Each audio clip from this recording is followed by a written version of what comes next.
আসসালামু আলাইকুম।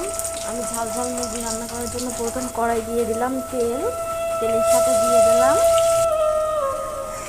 পেঁয়াজের সাথে রসুন বাটা, আদা বাটা, সাথে শুকনো মরিচ বাটা, সাথে লবণ দিয়ে দিলাম। দিয়ে আমি মশলাটা ভালো করে নাড়ি করে কষে নেবো। দিয়ে দিলাম আলু সাথে মুরগি। এপাশে আমার হচ্ছে ডাউল সিদ্ধ করে আমি এটা ঘুটে দিচ্ছি ঘুটনা দিয়ে।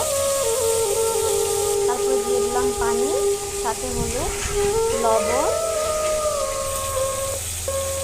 এইটা আমার মুরগিটা কষানো হচ্ছে, এদিকে বাইরে ঝুমঝুম করে বৃষ্টি হচ্ছে, সুন্দর একটা পরিবেশ। আমি দিয়ে দিলাম হলুদ। প্রথমে হলুদ দিয়ে দিলেই কি হয়, মাংসটা লেগে যায়। পরে কষানোর পরে আমি দিয়ে দিলাম হলুদ।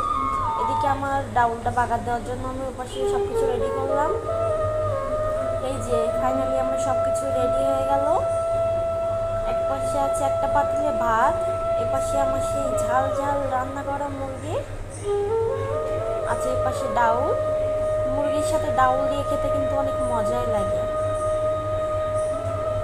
আসসালামু আলাইকুম।